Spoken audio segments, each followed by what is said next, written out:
All right, ladies and gentlemen, if I could get your attention, please.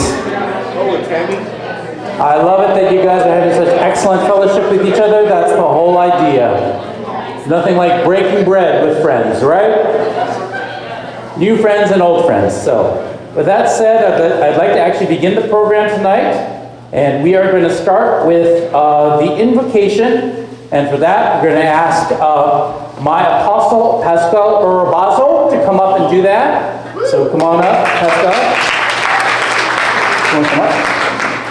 So Pastor Pascal is actually the state director for the National Faith Advisory Board. So you've heard of Paula White and the Faith Office in the White House? He's the Nevada guy, okay? So. It's great being here with you guys. It's great being here with you guys this evening. Try again. It's great being with you guys this evening. And it's amazing to see people gathering together to believe. This is what I believe. I believe Nevada's in a great place for a great change. How many want to see things change? Amen. Come on. How many want to see a great change? Come on, give me a shout in the house. Come on. So let me pray real quickly. I just going to pray 2 Corinthians 2:14. 2 Corinthians 2:14 goes like this. We give God thanks who always leads us in triumph through his Son, Jesus Christ, who diffuses the fragrance and knowledge of him in every place. Father, as we bow our heads in prayer, we just thank you and we acknowledge your presence in this house, in this room, in this multi-generational recreation, where everybody gathers, because this represents you, generations to generations to generations. And Father, we just think, but we thank you because you are going to lead us in triumph in this season in the state of Nevada. So we just ask your blessing upon this evening. We thank you, Holy Spirit, you are here, and we pray in the mighty name of Jesus Christ. And everyone said, Amen. Thank you, Pastor. And by the way, we thank you also, Lord, for the food. In Jesus' name, amen. Okay, now we've done that. All right. So next up, we're going to be led in the pledge by our very own Dave Gibbs, who is actually a veteran. So we're going to ask Mr. Gibbs to come up and do the pledge. Let's all stand. There you go, sir. Please join me in saluting our flag. I pledge allegiance to the flag of the United States of America and to the republic for which it stands, one nation, under God, indivisible, with liberty and justice for all. Hoorah! All right. Thank you.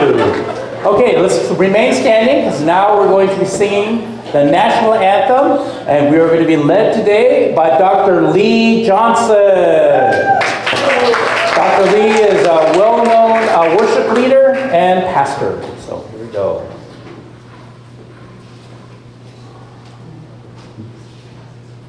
Oh, say, can you see by the dawn's early light what so proudly we hailed at the twilight's last gleaming, whose broad stripes and bright stars through the perilous fight o'er the ramparts we watched were so gallantly streaming, and the rockets' red glare, the bombs bursting in air, gave proof through the night that our flag was still there. Oh, say does that star-spangled banner yet wave o'er the land of the free and the home of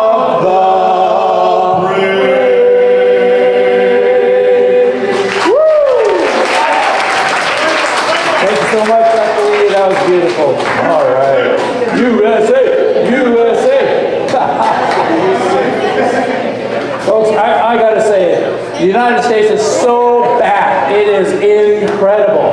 I mean, just look at what happened at the Olympics. You know, the way the U.S. men's hockey team won in overtime. You know, I do believe that it was actually an angel that deflected that last shot, you know, from the Canadians.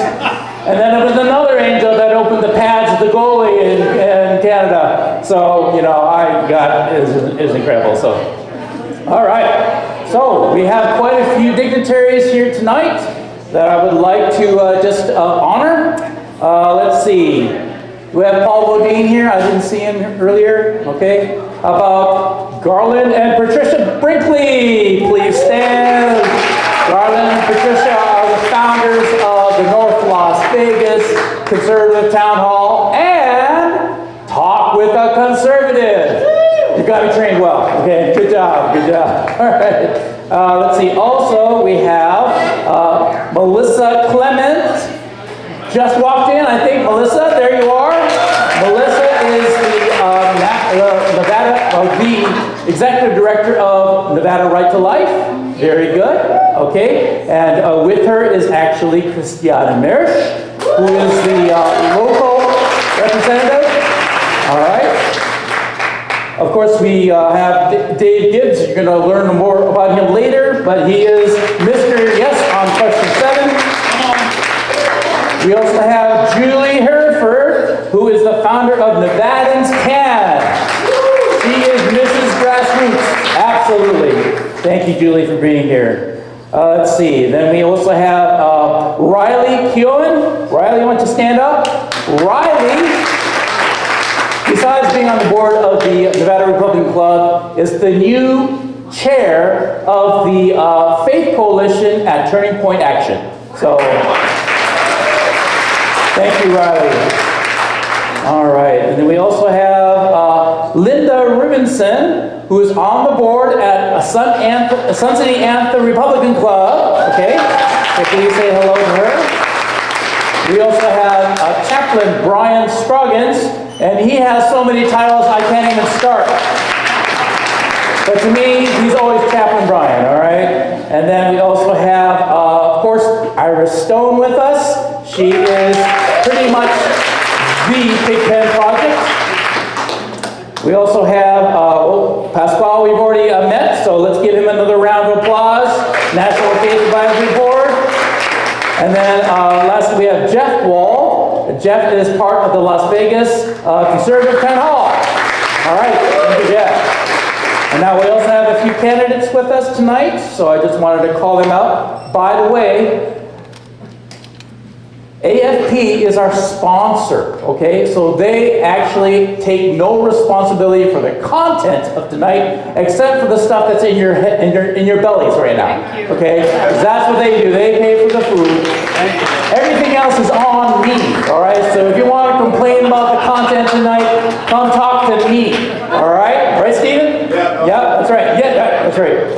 So with that said, you know, as we introduce candidates and as candidates pass their stuff out, it is that season.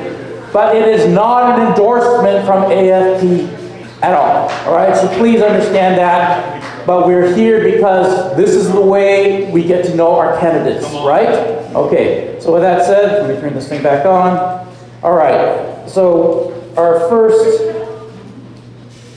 candidate is obviously going to be Sharron Engel, running for Secretary of State. And then we have, let's see, I guess Noah's not here yet, right? Oh, you just walked in, perfect timing, man. So Noah is here, Amir, he's here representing Jeff Gunter at CD3, okay? Thank you for being here, Noah. And then we have, is Stephen Borrella here? Stephen Borrella? No? All right. Then we also have Holly Chadwick running for Mayor of Henderson in the back.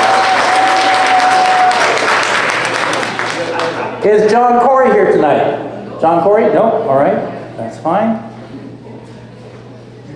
Then, of course, we also have our very own Katrine Ivanov, Mrs. Fix-It.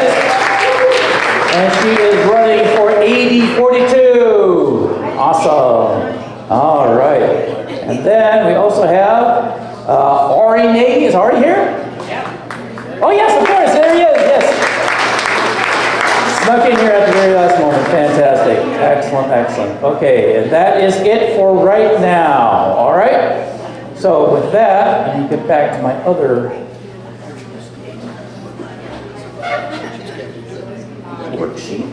Everything else was good too. All right. So with that, I do also want to call out Stephen Allen. Stephen is our field rep for Americans for Prosperity. Can't do this without you, man. Appreciate you so much. Okay? Yes, Jen? Why did you announce that you're running for office? Because I haven't done it yet officially. I have to resign first. Okay, let me do this, all right? Okay, but with that said, oh yes, we have Catherine as well, right? Yes. Judge, yes.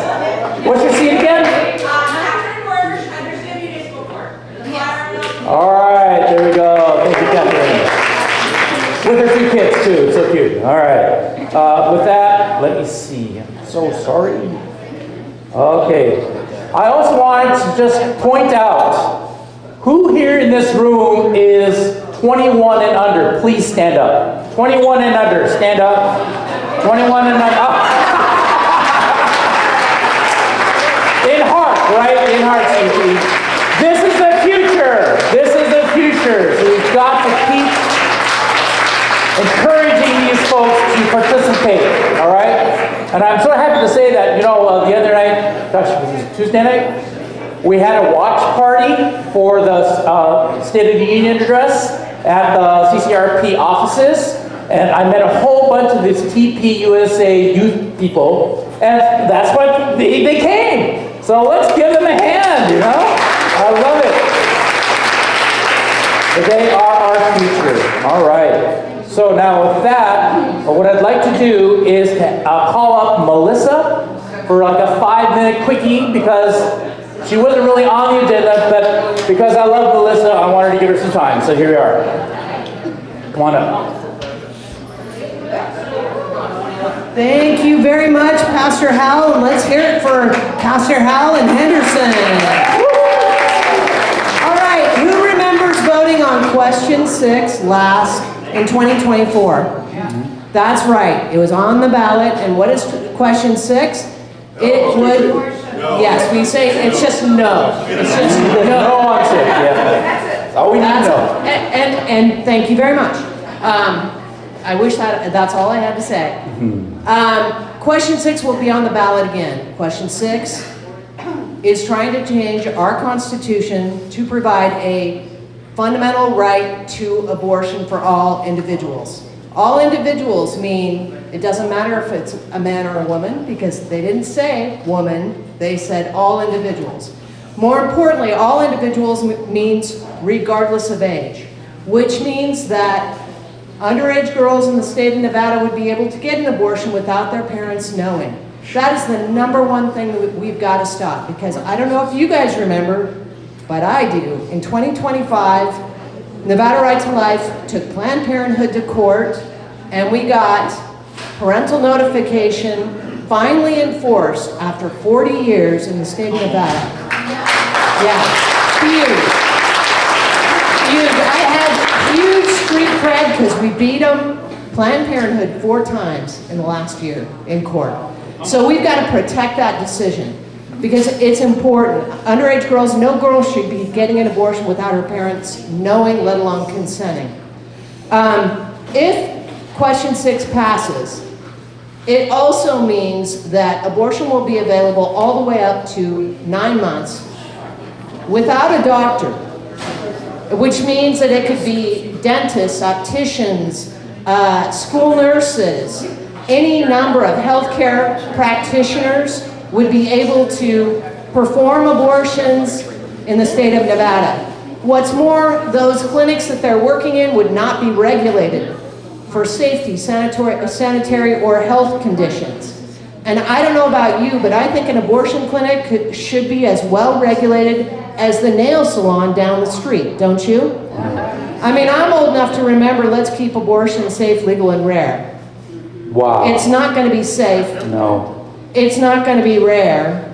And there's going to be no law that can touch it to regulate it. So the other thing is, hey, here's the thing. Abortion is the intentional killing of an unborn baby in her mother's womb. It is not miscarriage care. No. It is not ectopic pregnancy treatment. And it really should never be considered birth control. But that's what it will be in the state of Nevada if this passes. No woman can be denied an abortion in Nevada up to 6 months currently. If this passes, no woman or girl could be denied an abortion all the way up to the end of her pregnancy. None. And so here's the thing. This is a badly written constitutional amendment that will impact our state like we can't even imagine. Women and young girls deserve better, and we need you all learning more about this. I've got flyers, and I need your help. You have to be able to talk about this, and I'm not going to talk anymore. I'm hoping Pastor Howell will let me come back sometime Absolutely. and We'll make that explain a little bit more. Okay. Let's give it up for Melissa. It's been a difficult fight, and it's been for many, many years. So, hats off to these true warriors. Now, that said, I was totally remiss.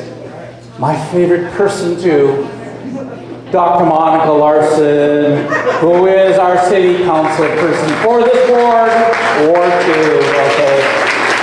So sorry. See, this is what happens when I'm looking at my script, I just, whatever it says, I just do it. So, yeah.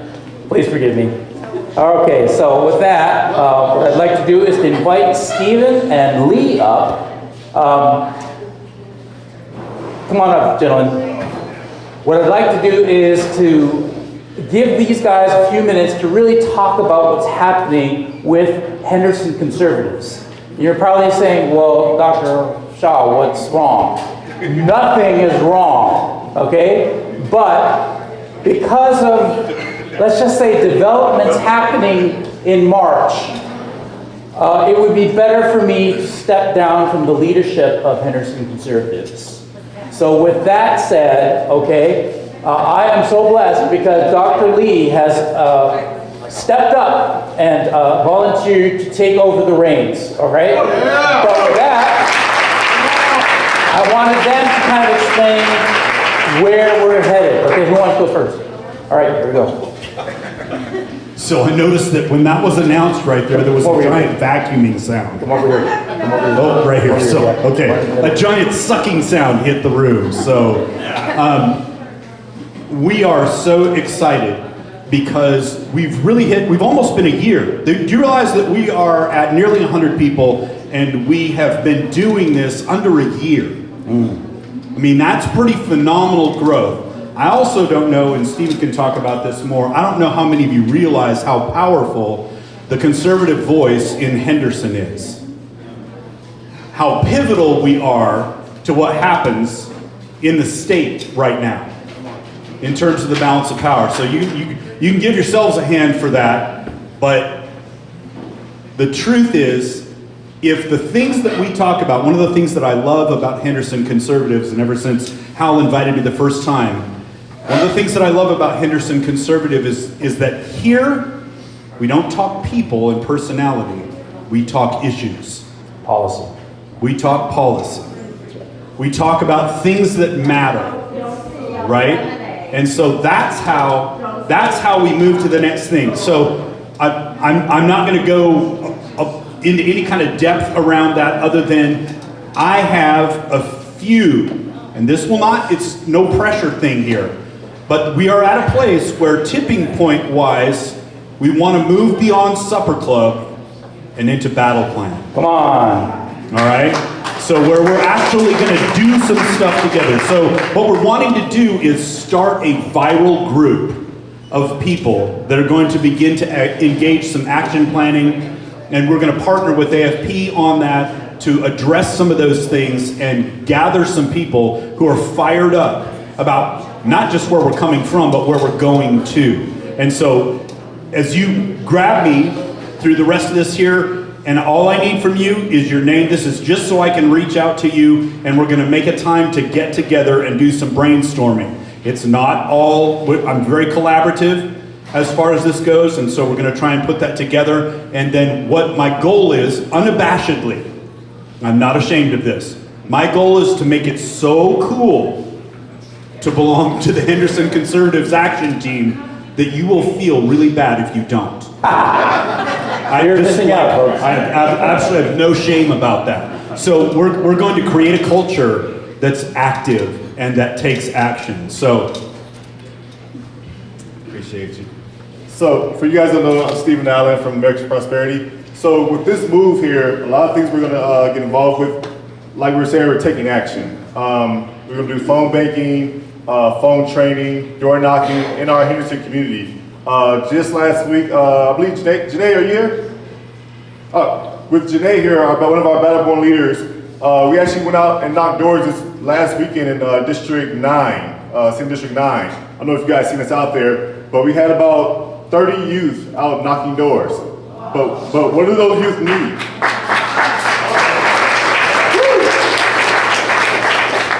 So the youth, they were out there knocking doors and they're excited. When I tell you these kids were knocking doors, we stayed out there for 9 hours. I had to pull them back in and say, hey, we're done for the day, guys. I was beat. Janae walked the entire time with them. I couldn't do it. I was driving the car. But what these youth need, though, are people like yourself who have information, who have experience in these connections, right? What we asked for you guys, we asked for a couple of hours of your time. That's all we asked. As Dr. Lee was saying here, let's go from being a supper club to actually start taking action in the community. We've been doing this for about a year. I would say we've maybe had about 10 people from the group volunteer with us so far. So I don't know about you guys, I know we have a lot of business owners here. That's not a good ROI so far, right? So we need to start taking action. We have a bunch of clubs here. I'm glad to see some of our ladies from the Spring Valley Voices over here in the community. But we have communities all over Vegas that we are being a part of, that we're taking action. We have a lot of issues, energy, housing. There's so many issues that we need to get a part of and take action with, but we need your voice and need to know what we need to take action with and be in your community. It's a lot easier for me to be in your community if I have someone from that community with me. I actually live in Henderson, and I love knocking doors in my own communities. I know my neighbors, I talk to my neighbors, we see each other at the parks, and we talk about these things that's affecting us every day. So I'm asking you guys, let's get out here and actually make a big difference. All right, and with Dr. Lee, I'm glad he's taking a step in that direction, and I can't wait to see what happens from there. All right.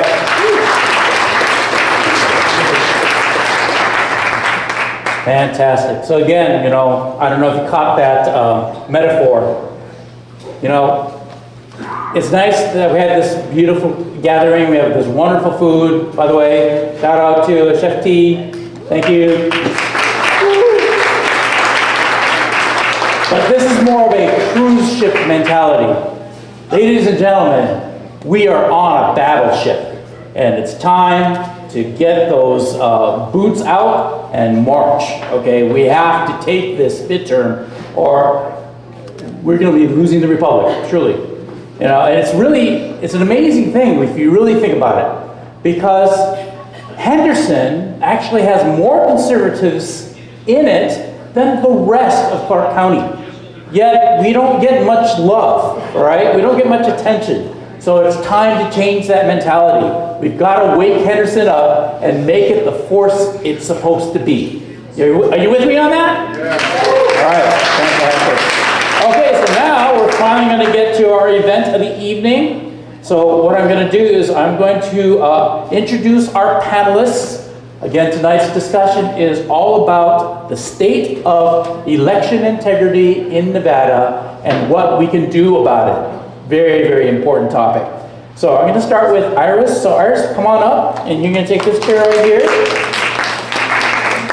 Iris is a dedicated patriot and grassroots activist whose journey is as inspiring as her commitment to our democracy.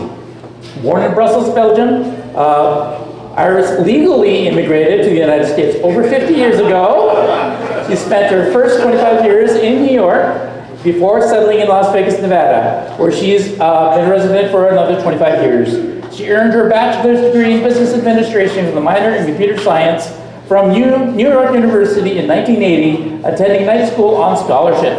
After retiring from IBM about a decade ago, Iris dove deeper into local Republican politics. She's volunteered on campaigns, served as a poll watcher and worker, made phone calls, and knocked on doors. How many doors? Yes. Tens of thousands, right?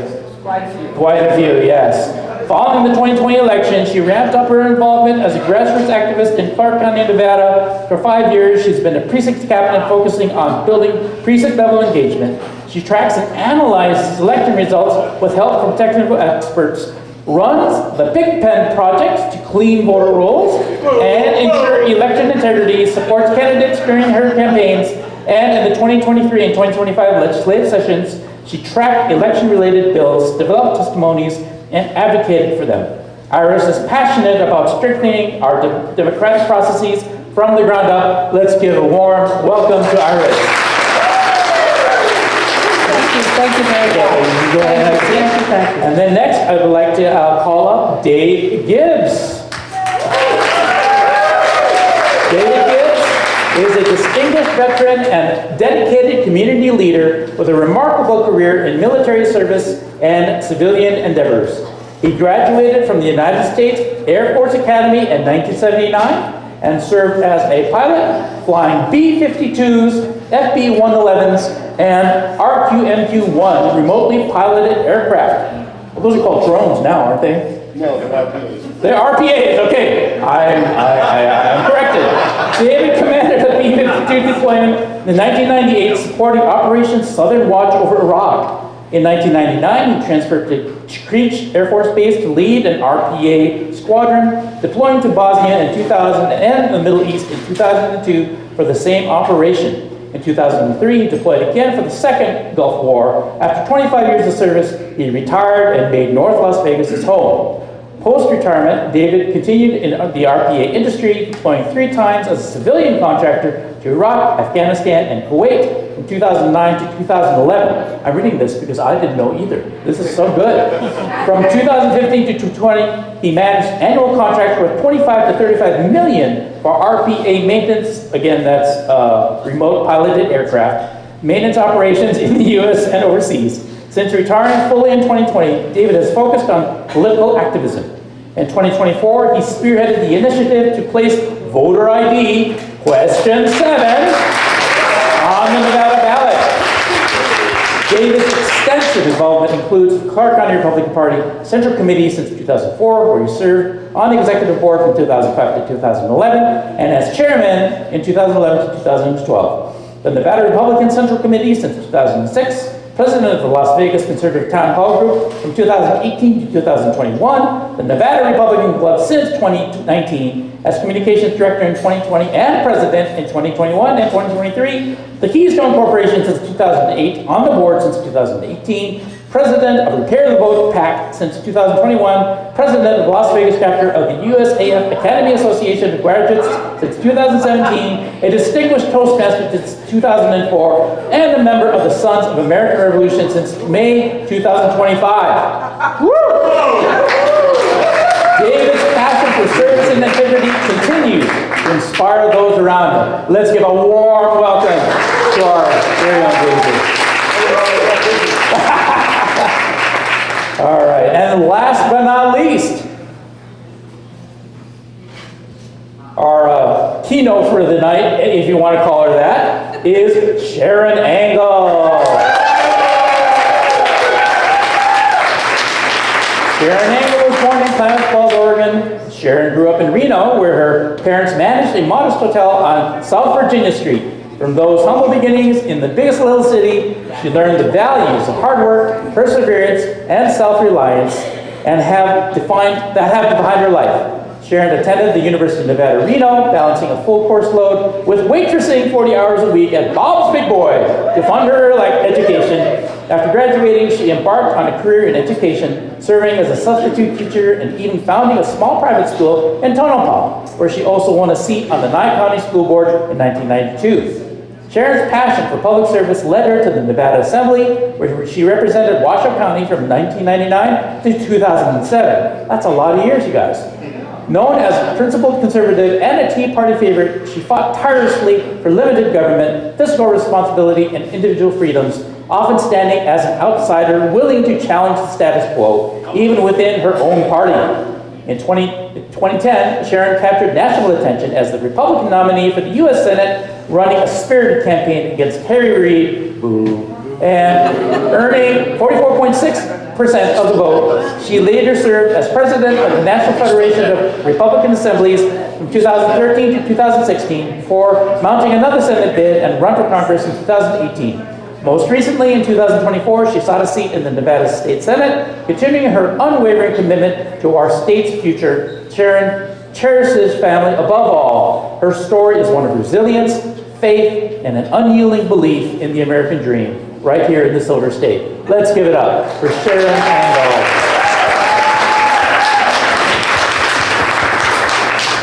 all right, so with that, what I'd like to do is to ask each of the panelists to kind of give a quick 5-minute overview of their view of the current state of election integrity in Nevada and what we can do about it. Let's start with Iris. Okay, can you all hear me well? Okay, very good. Well, the state is not good. The state of the union in election integrity in Nevada is not that good. But we are making progress. There's a lot of focus on election integrity with conservatives.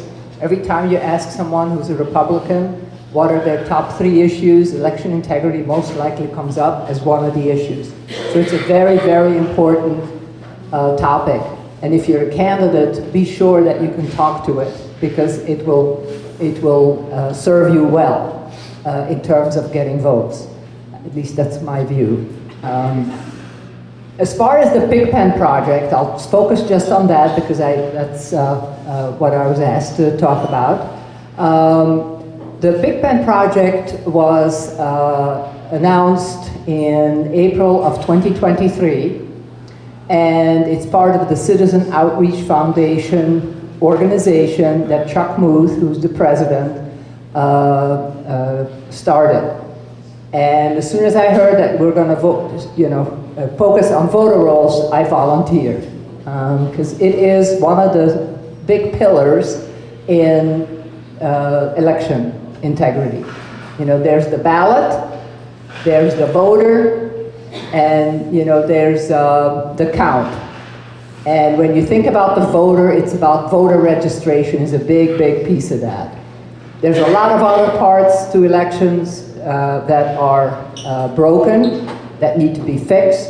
But if we get voter rolls, better maintenance of the voter rolls, I should have said, it will really improve our status. I'll give you an example on the voter rolls. We have about 1.7 million voters registered in Clark County.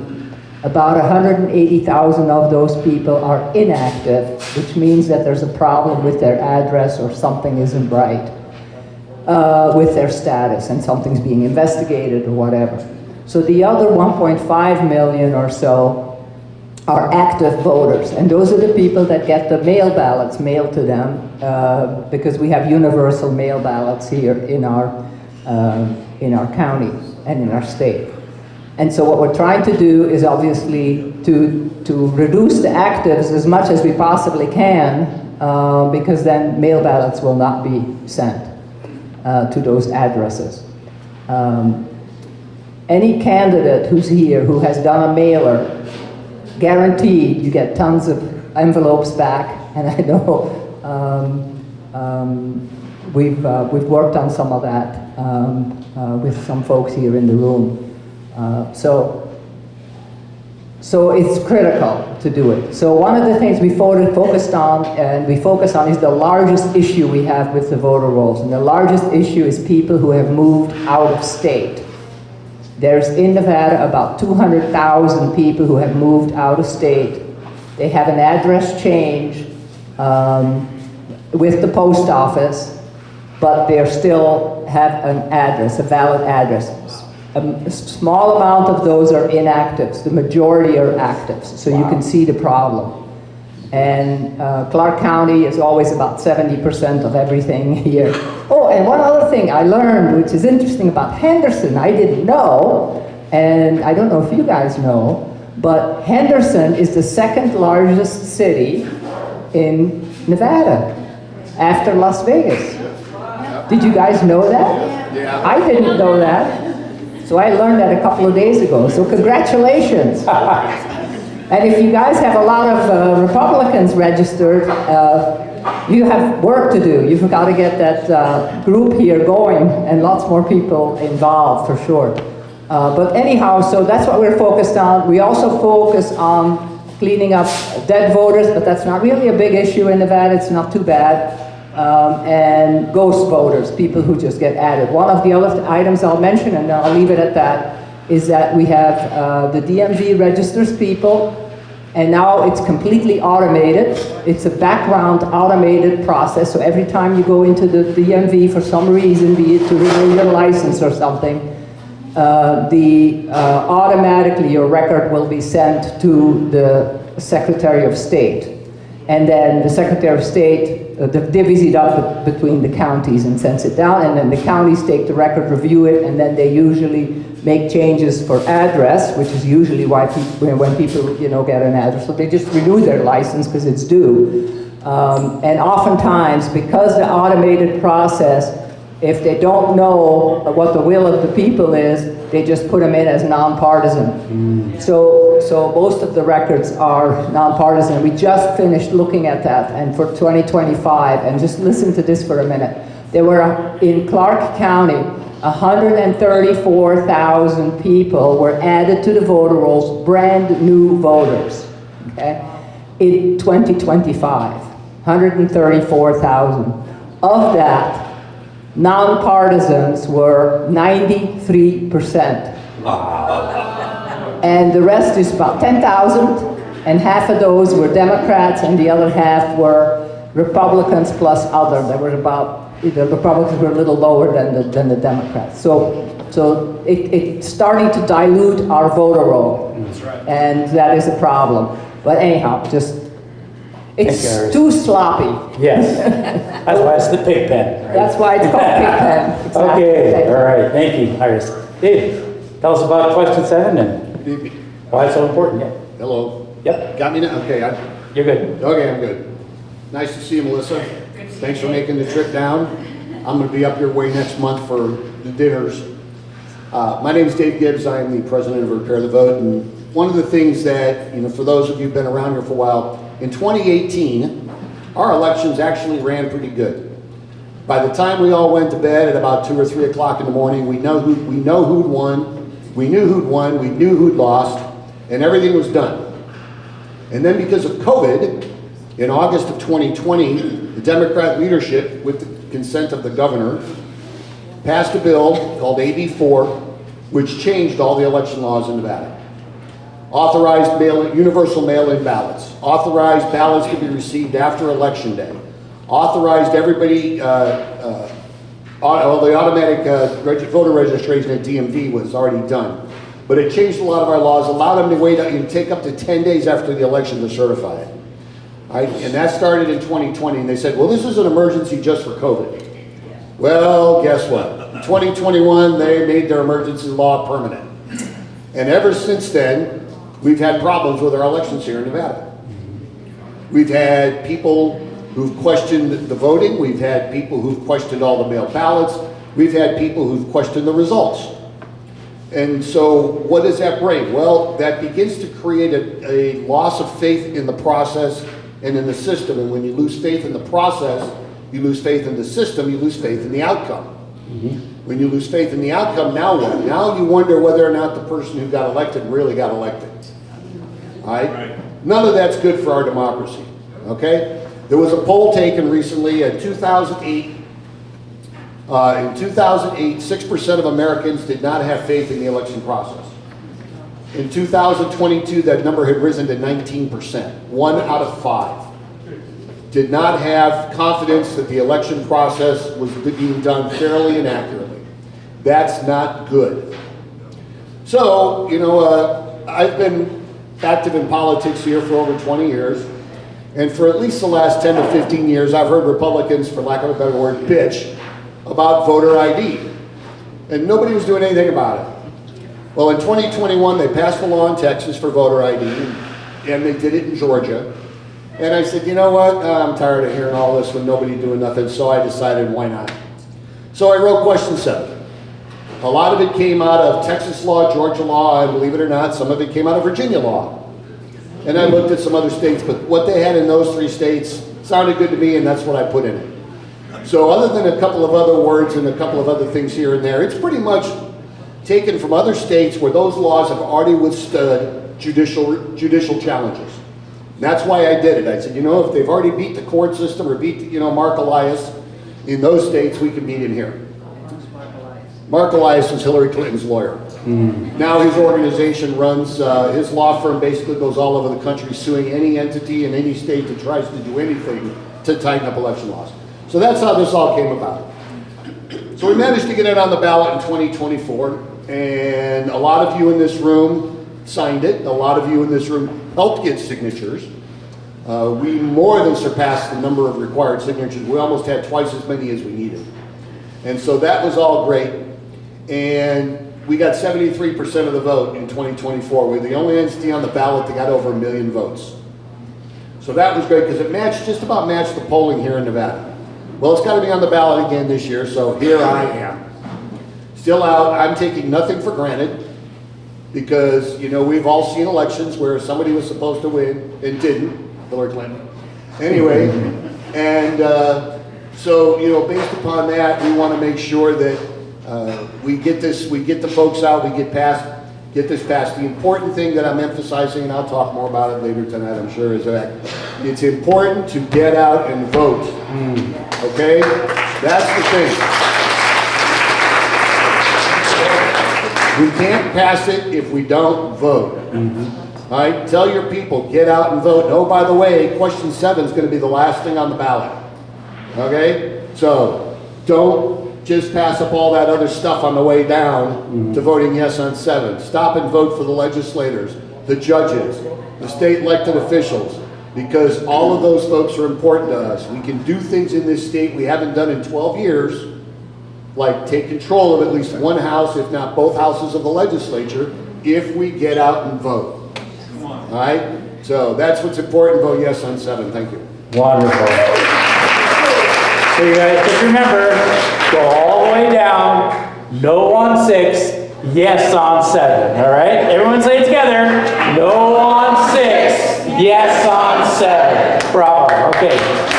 And so now, Sharron, please tell us, you've heard what Dave's been up to, you know what ours has been up to. What is your take on the whole situation? Well, I'm going to give you some institutional memory, and I think it's worthwhile to know history because those who fail to pay attention to history are bound to repeat it. Yes. When I was in the legislature, my first session, we brought in the Sequoia voting machines. Huge mistake. We've been fighting that machine ever since. We also did in 2005 the first voter ID bill. Don Gustis and I sat in my office one day and he said to me, Sharron, the most important thing you can do for Nevada is secure the vote, and the first step is voter ID. And so we introduced that bill. They didn't want to hear from us. They really didn't want to hear from us. Why is that?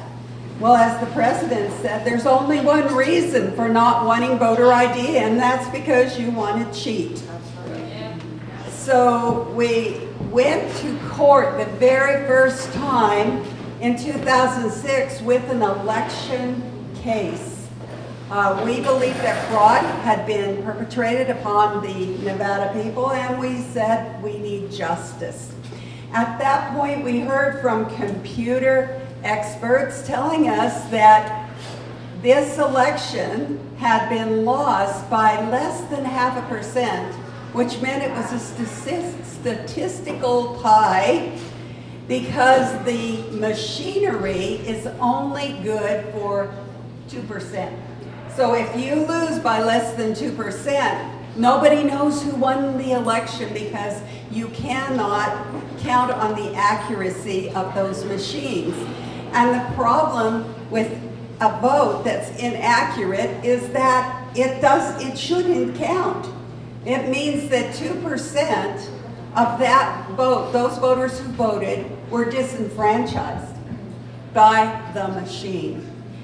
The next time we went to court was in 2010, and that case we went to court on because we found another statistical problem with the vote, and that was at 6 o'clock on election day, the candidate had won by 8 to 15%. It wasn't quite agreed upon by pollsters, but there was a win there, couldn't be made up. By the time that election was closed at 10 after 7, that same candidate had lost by 5%. And the change in 9 votes down the line that were being counted by an exit poller, that change in every one of those 9 races, 8 Republicans, 1 Democrat, the change was 9.3% in every race. Statistically impossible. We said, this cannot stand. We got Cleta Mitchell to have the case. She brought it and the court denied because they said this case did not have standing.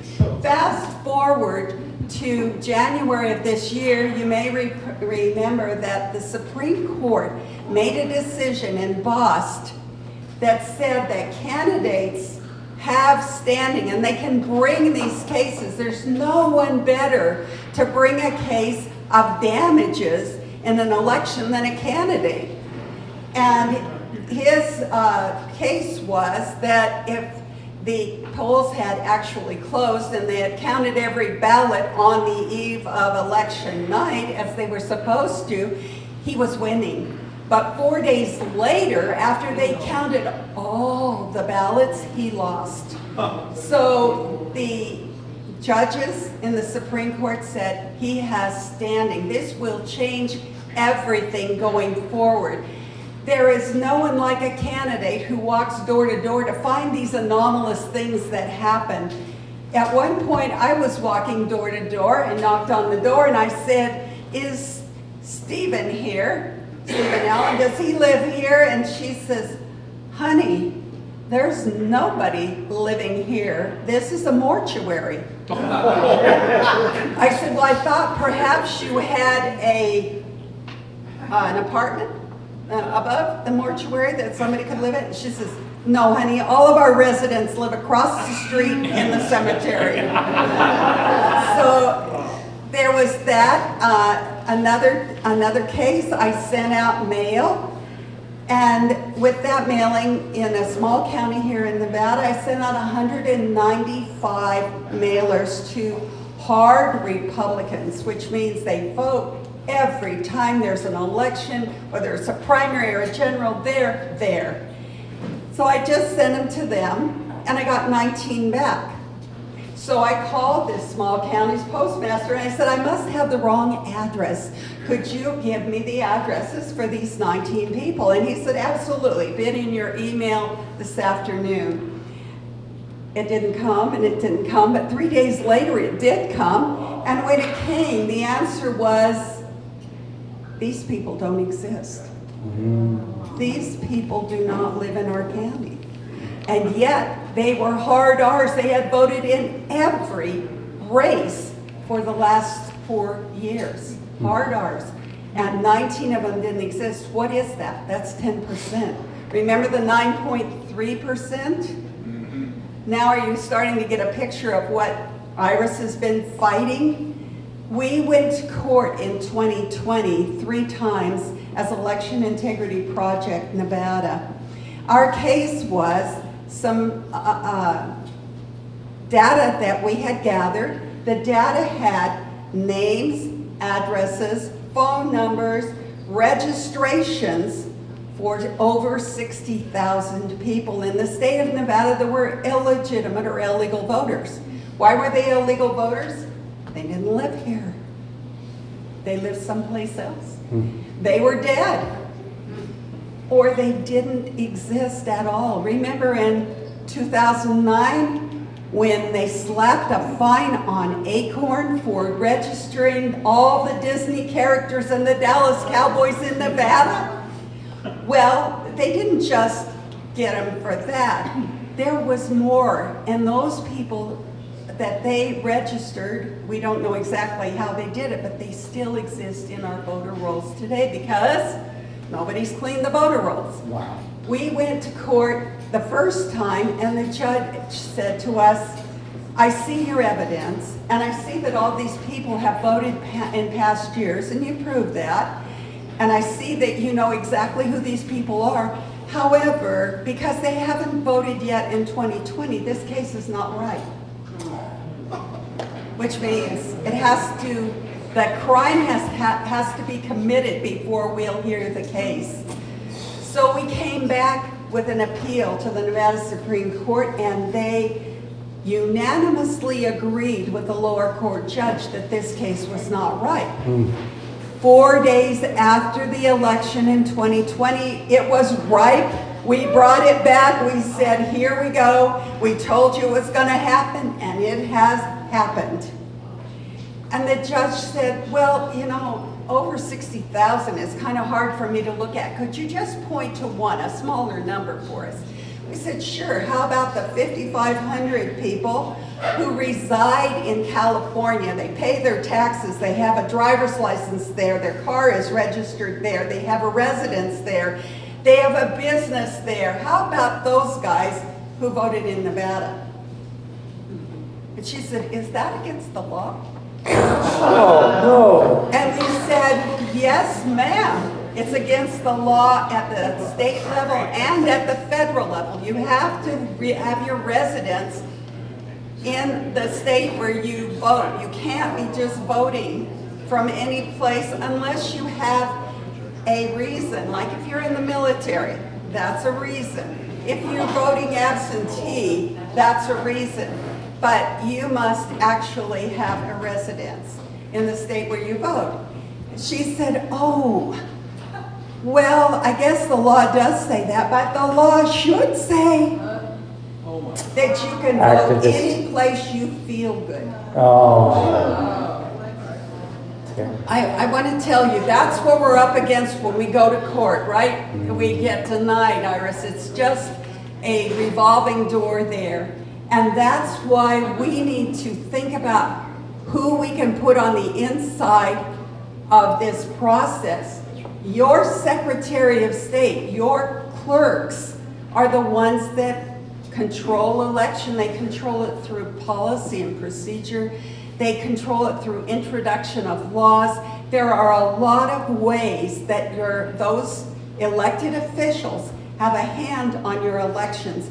And those are precisely the positions that we should be thinking about if we believe that they are the most important elected officials that we can vote for. And the reason being that anybody else that runs for office will not get a fair and honest election if they don't have someone who's there counting the votes, enforcing the laws, and making sure that those voter rolls are clean enough to get a fair and honest vote. And with that, I will relinquish whatever time I have left, and we can go to questions. Thank you. Thank you, Sharron. Wow.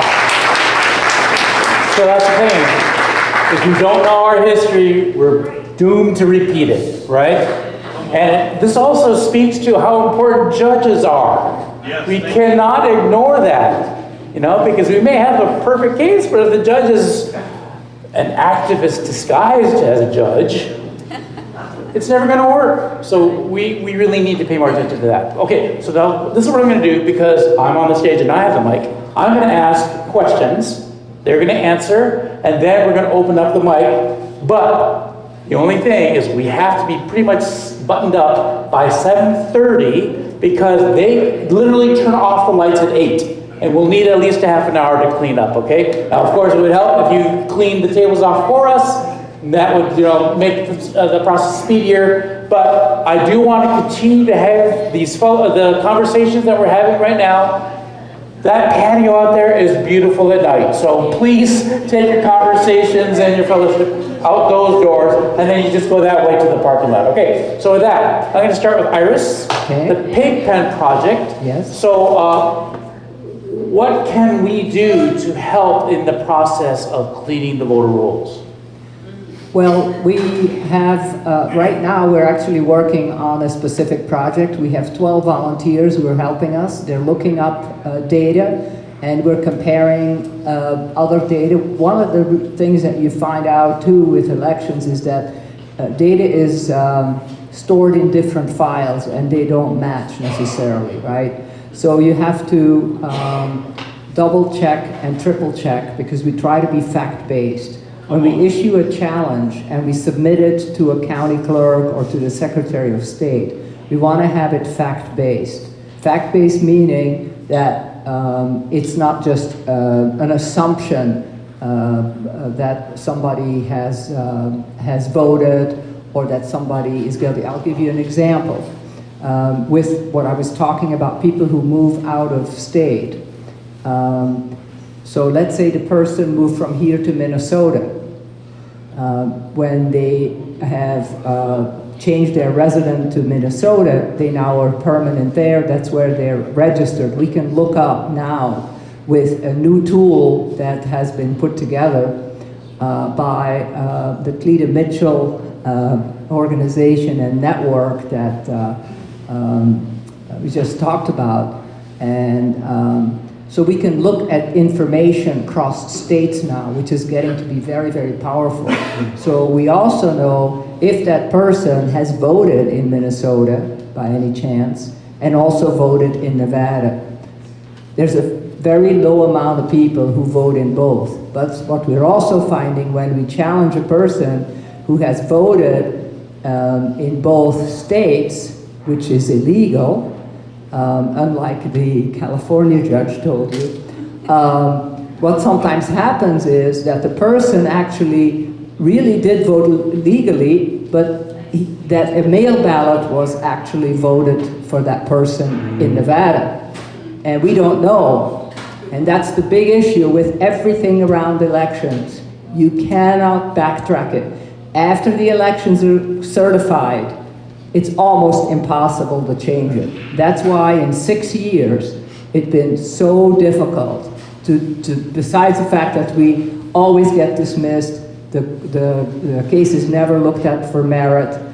It's always about standing, which is a big, big, big issue. That's kind of where we find our frustration. We also have a fair amount of resistance from the Secretary of State.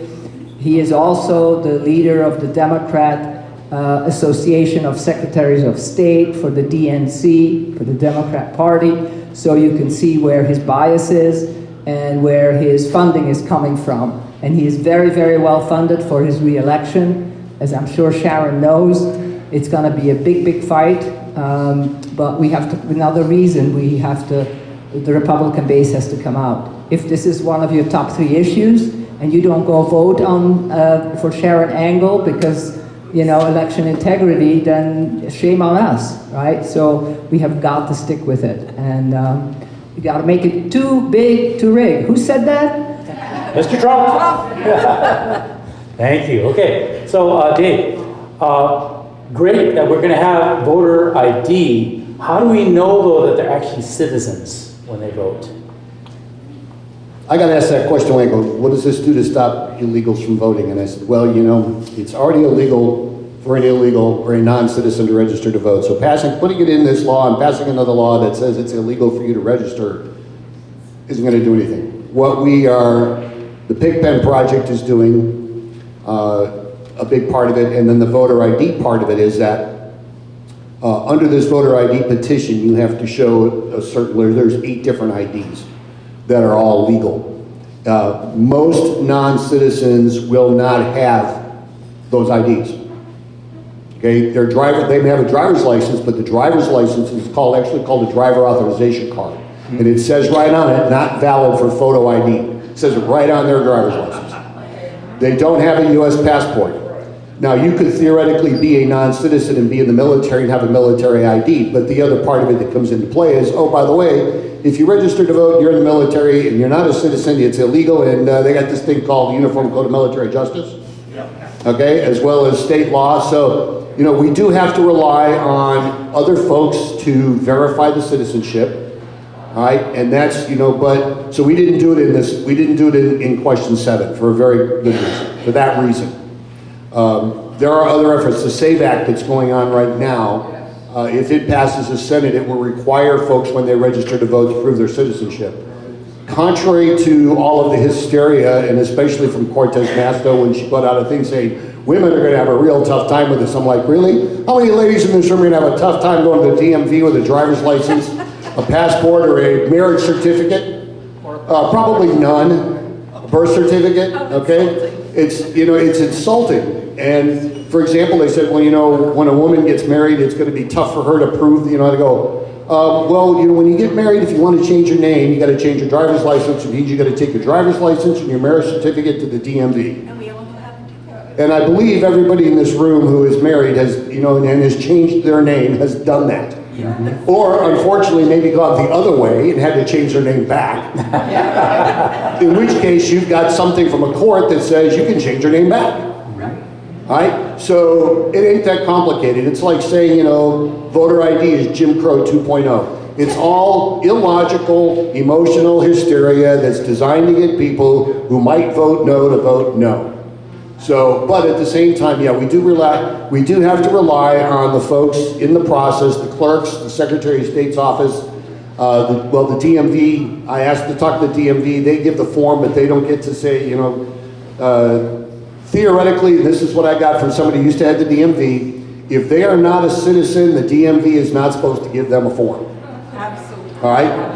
That's what the law says right now. They do not get the form if they are not a citizen, and theoretically the DMV knows they're not a citizen. So there's some of the steps, but we got to keep working at it. People got to be diligent. Pigpen Project stays on, you know, is working to make that, you know, verify these things. And when it happens, we've got to make sure that the right people know so they can be charged and tried and dealt with. Sorry, long answer to a short question. No, it's excellent, excellent, thank you. And then for Sharron, yes. So tell us how important then that Secretary of State position is in order to ensure that election integrity. Honestly, not so much. And I'm going to say this because the thing that we have been seeing is that the present Secretary of State, who is part of George Soros's 2006 Secretary of State project aimed at battleground states, has tried to weaponize that office, centralize that office, and politicize that office, none of which should be going on. The Secretary of State is a servant, not only of the people, but also of other elected officials. There is a county clerk in 15 of our counties who was elected to take care of fair and honest elections in their county, and they are diligent, they are conscientious about this, and they want to do the job. We have 2 big counties, though, that in law were bifurcated, and by that I mean they have a different system. Their county clerk, although they have the authority to certify elections, they have no responsibility for the election. They're not involved. And so they become purely ministerial, which means rubber stamp, which means sign it or else, and I will define or else for you in a moment. What we have then is a clerk who is separated from the election, and we have a registrar of voters who is also separated from the people, because that registrar works as an appointee for the county manager, who works as an appointee for the county commissioners. Do you see how many layers of they're just far away from the voter. It's very difficult for us to make them accountable.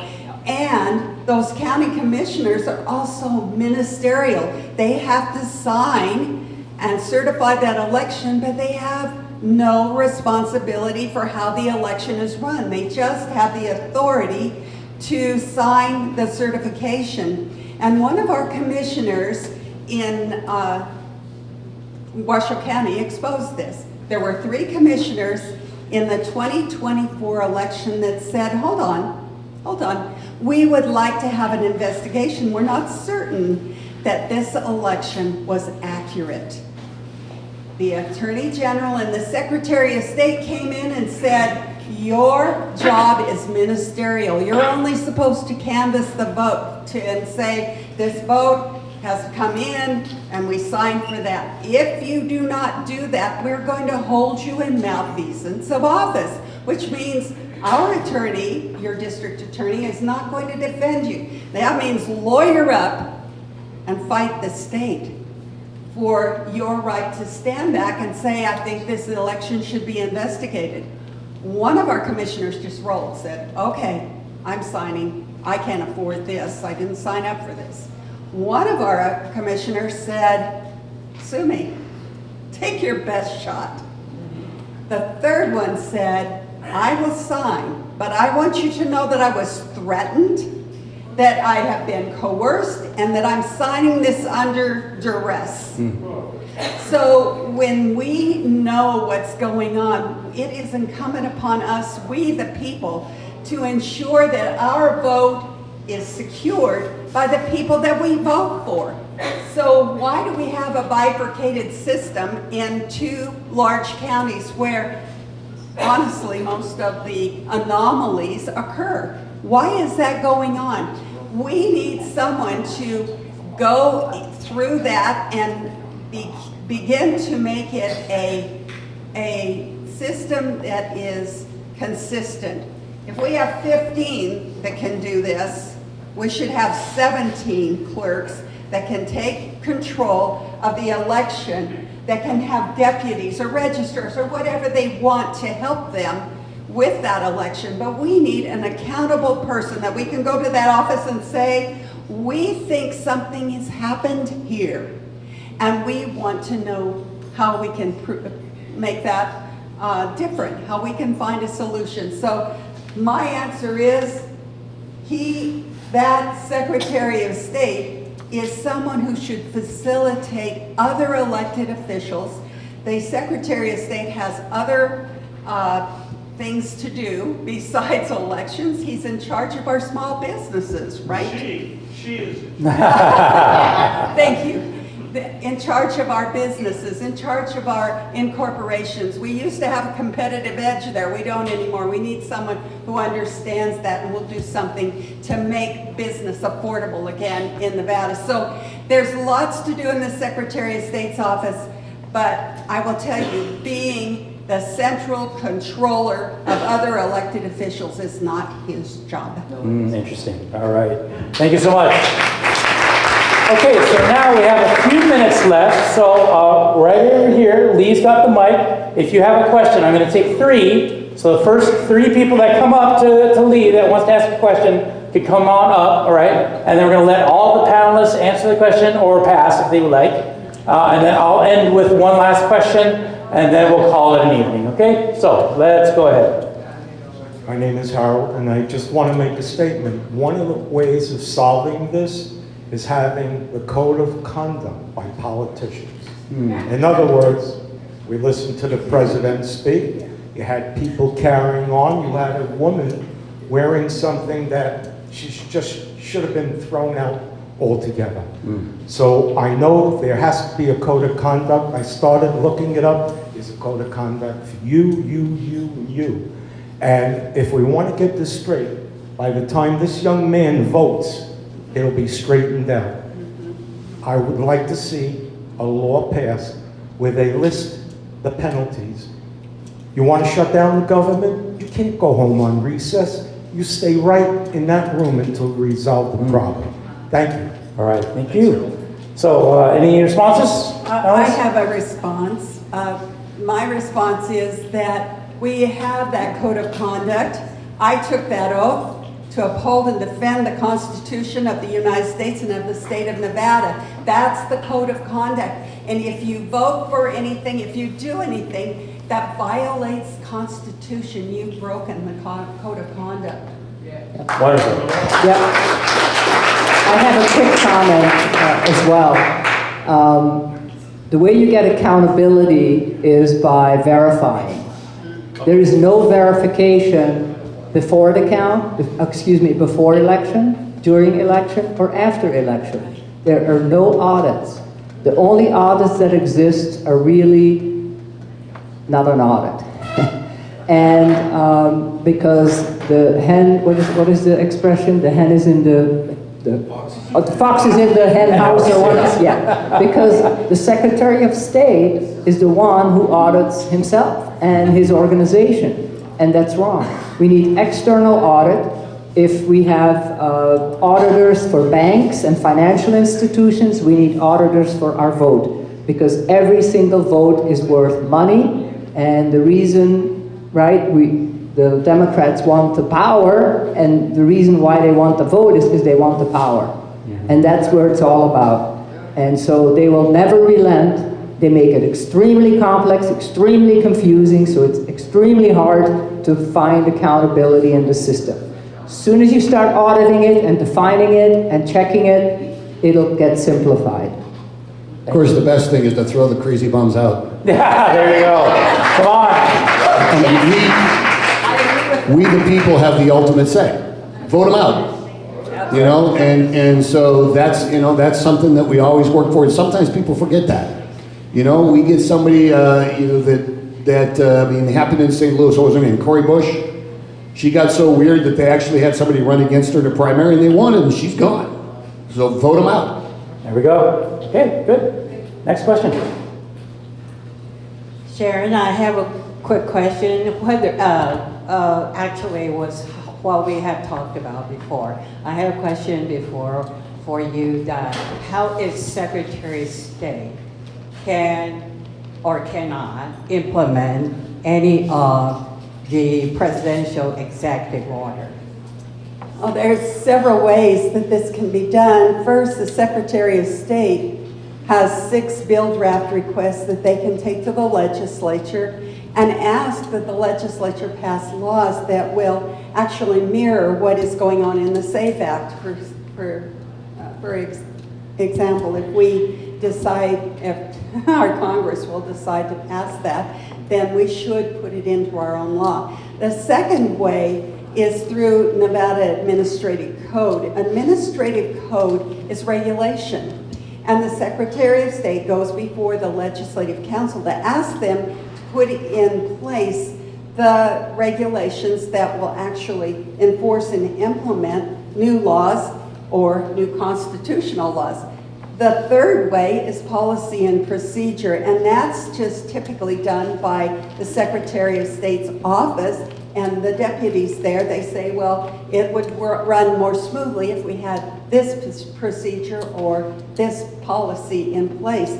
So there's many different ways that we can go after a program like that. And of course, what we need for question 7, just because we put it in the Constitution does not mean that the person who is in that office will implement or enforce. And in fact, if you study it just a little bit in those 8 states, those 8 battleground states and others that have voter ID, many of those have been able to go around that through courts, through policy and procedure, through dilution, through policy and procedure. There's all kinds of ways that they have been able to keep that from really being effective. So you need someone who will enforce and implement those laws. Thank you. I have an important announcement.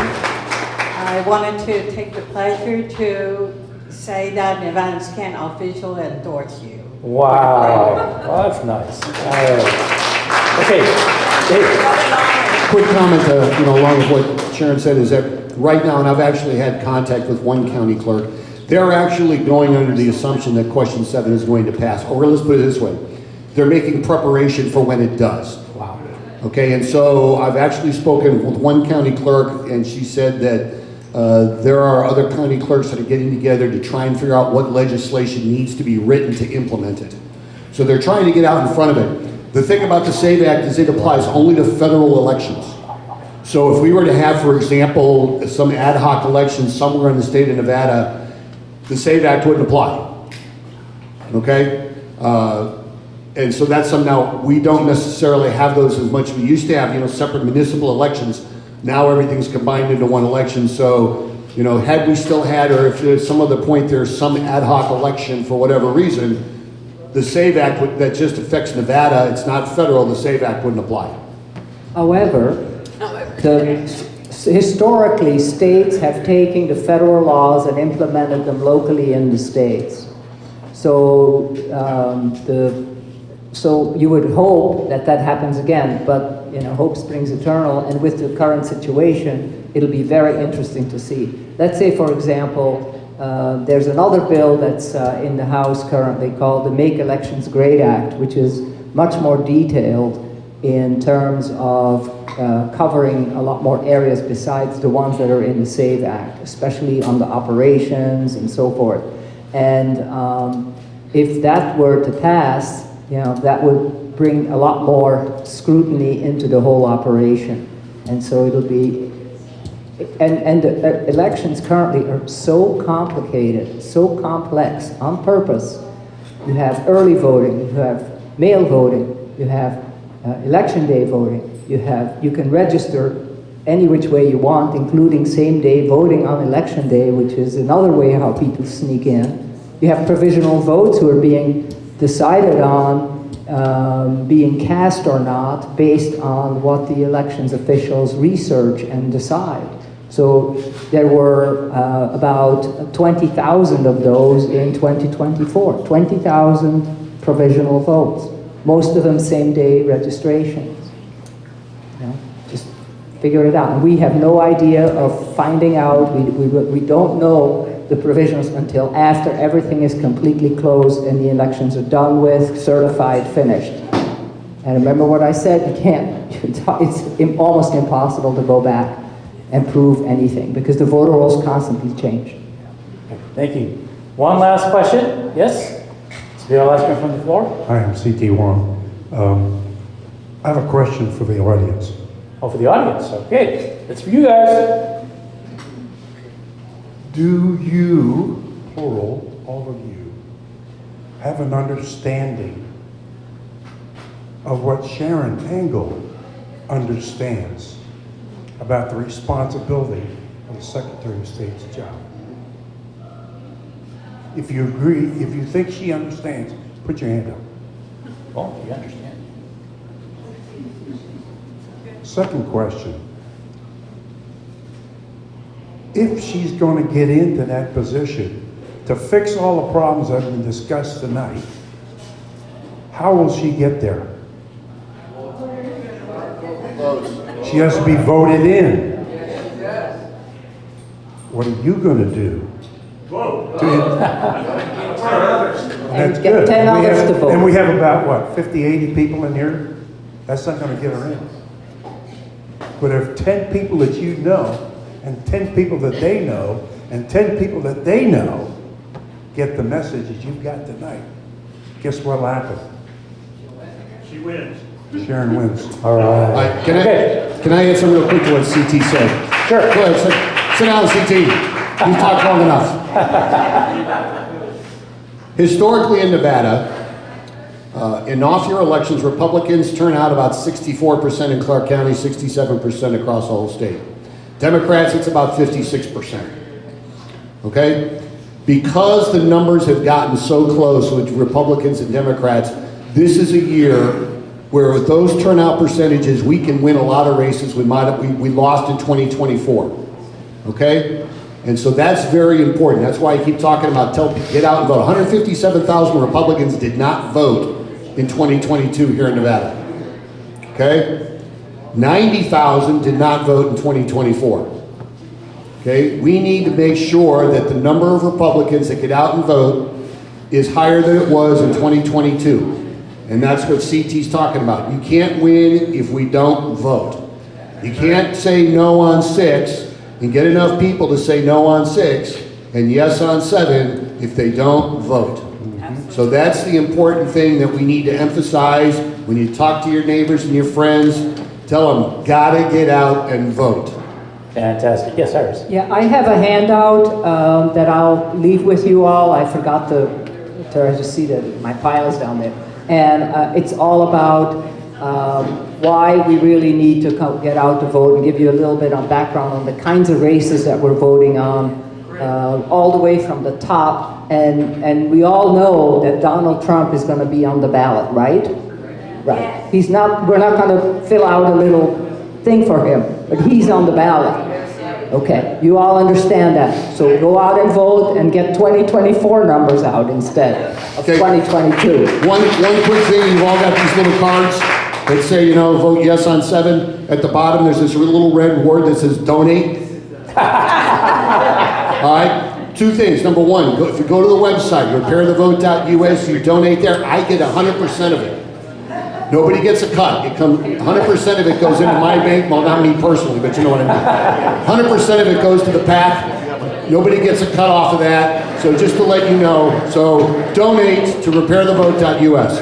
Awesome. I want to add that I will be standing outside this room handing out a paper that talks about the way that other states have been able to get around their voter ID laws. So if you'd like to have that paper, I'll be out here handing that out.